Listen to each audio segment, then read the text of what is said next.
General Notice 001 Alpha, in order to prevent knowledge of SCP-001 from being leaked, several /no false SCP-001 files have been created alongside the true file/files.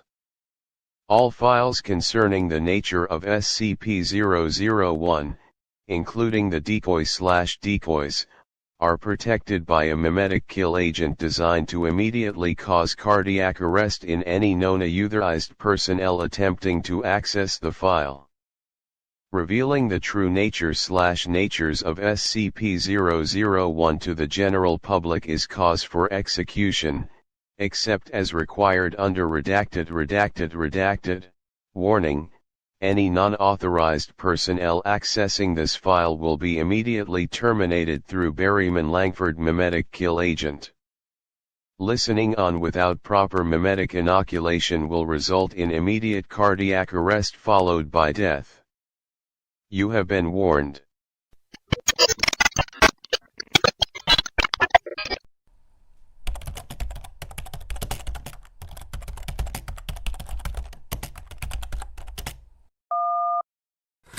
The following recording is of a conversation between Everett Redacted and O5 Redacted.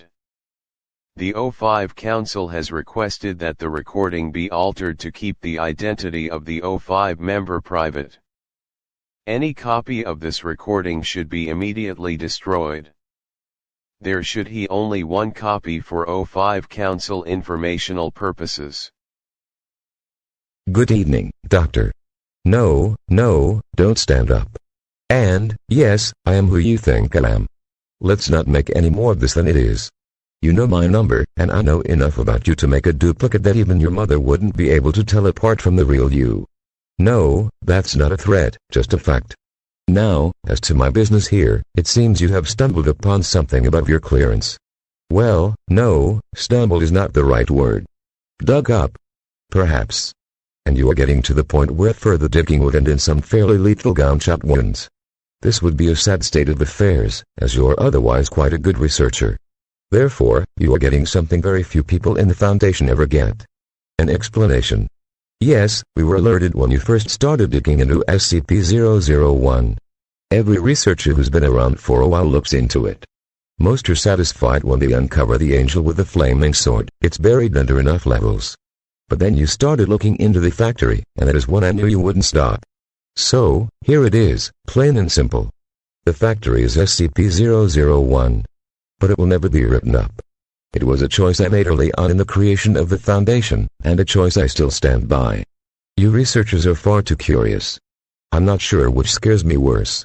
That we'll never understand the factory, or that we one day will. Ah well, I'm sure you're eager to learn more. The factory was built in 1835.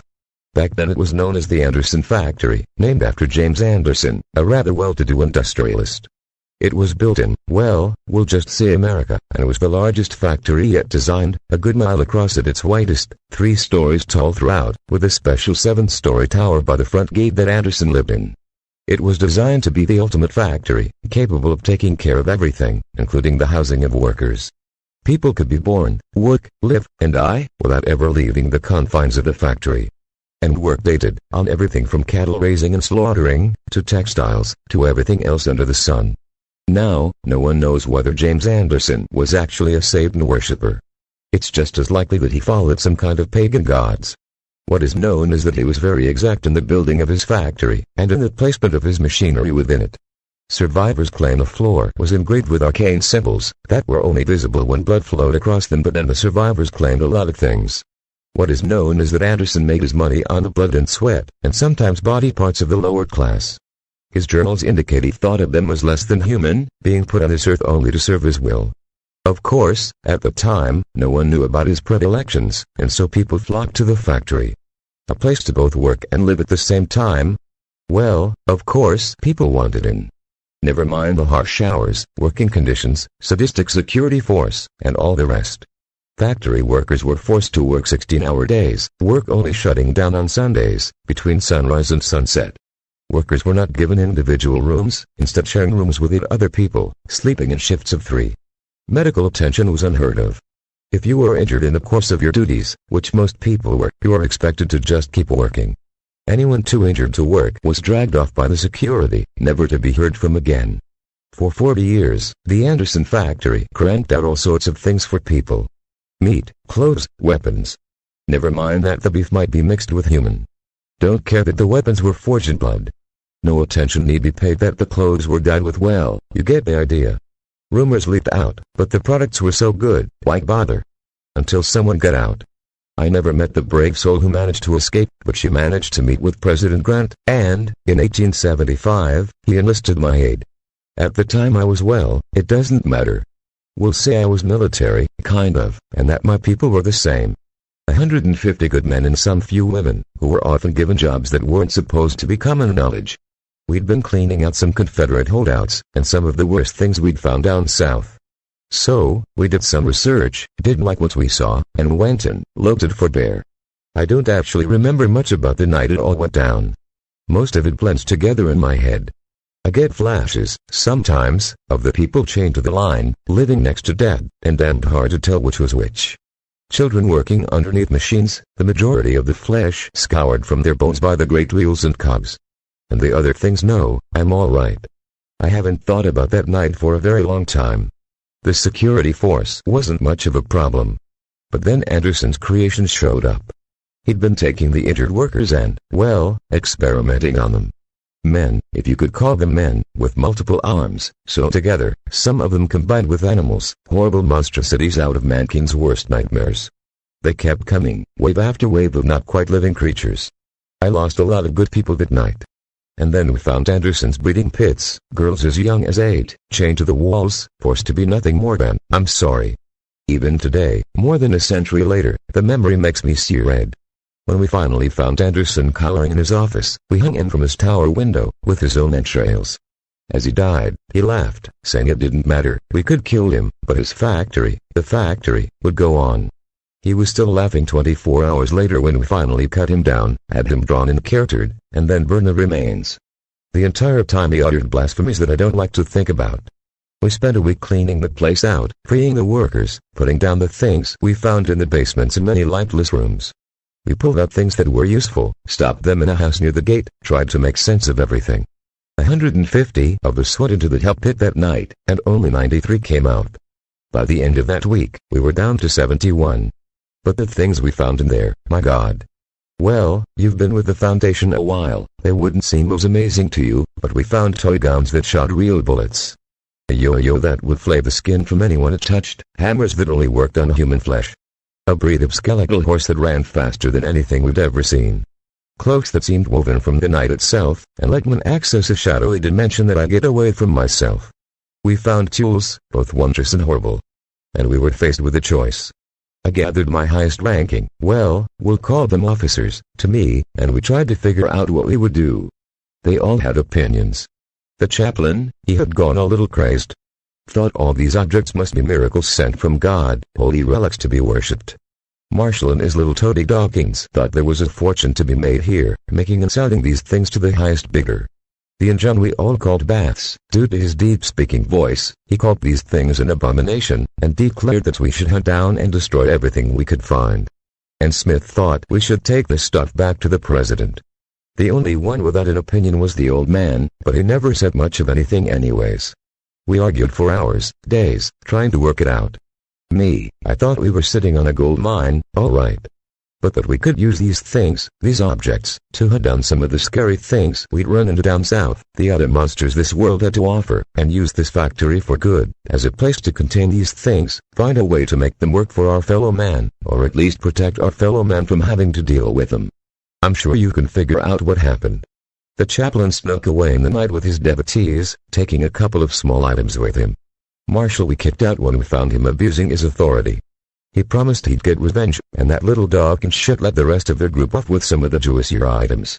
Bass and his people tried to light the whole damn thing on fire, then just left when it didn't work.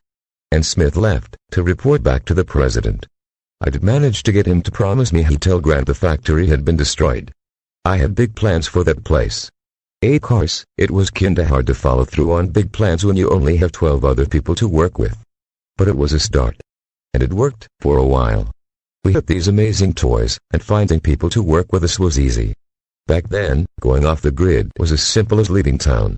We knew what we wanted, we knew what we could be. Leventhal set out getting us backing. A simple invention here, some well-invested money there, it all worked out. White and Jones set out getting us other backing. In our previous work we'd found out some interesting things about people. Some secrets that powerful men didn't want getting out.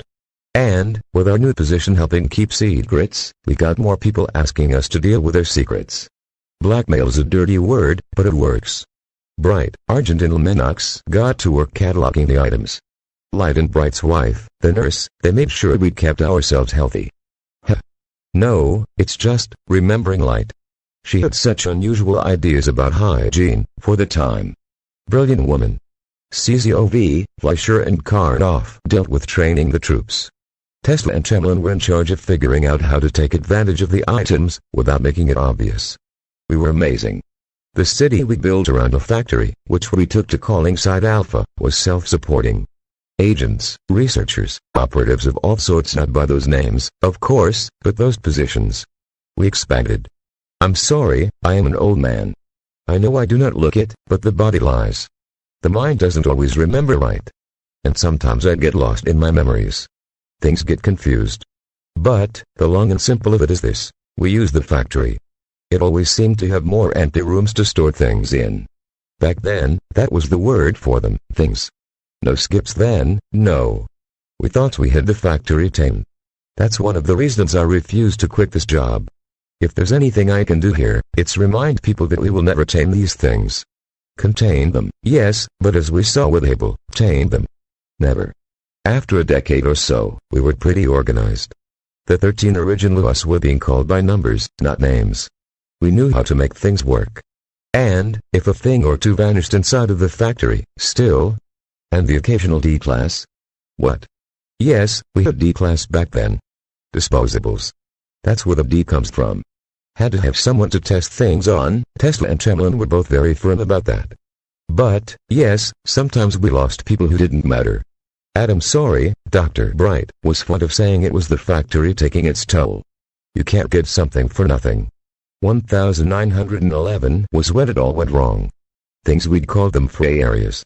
An entire race of things, living beside us. They could look the same as you or I. The only obvious difference was an allergy to iron. Yes, that's why we called them fray areas. No, you haven't heard of them. Why?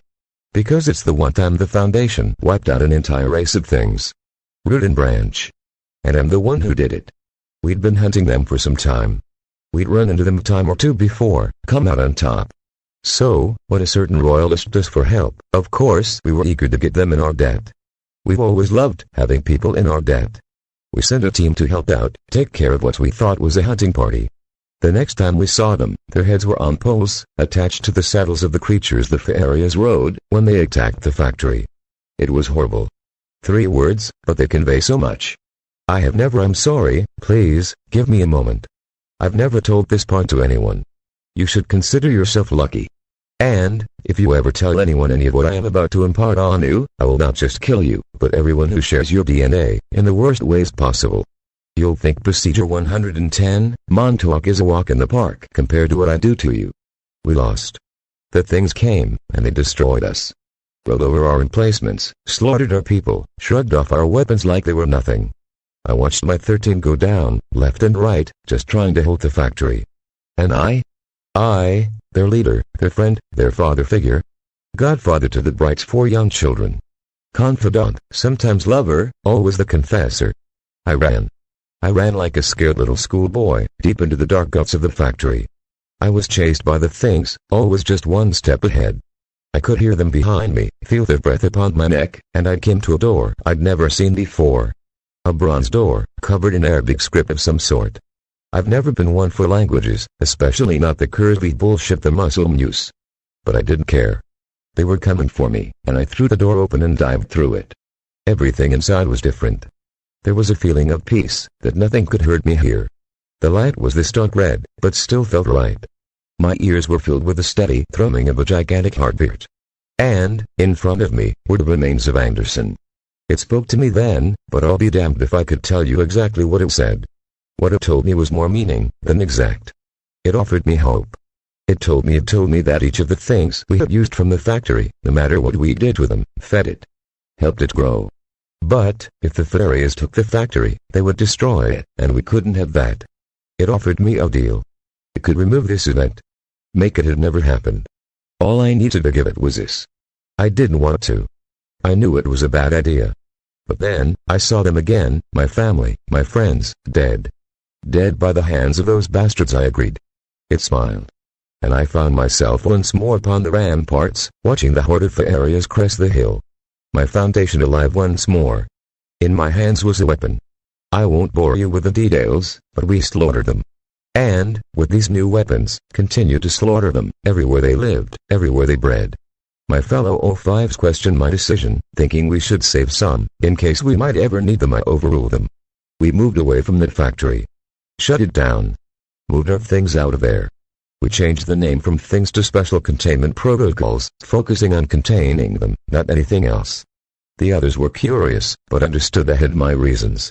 I boarded up the factory. Locked it shut. Buried it under a ton of rubble, saying it was too dangerous. I thought I'd gotten away with it. Until I found a thing on my desk. One of the old toy guns that shot real bullets. And it had the factory label on it.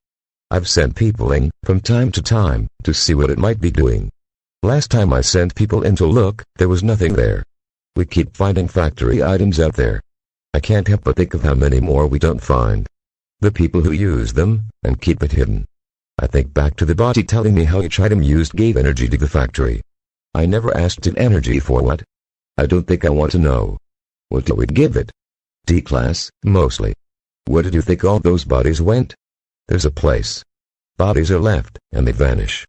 Everyone thinks I'm a genius for figuring it out. Sometimes I have to feed it other things. Researchers. Agents. They never know it's coming. It just reaches out and takes them.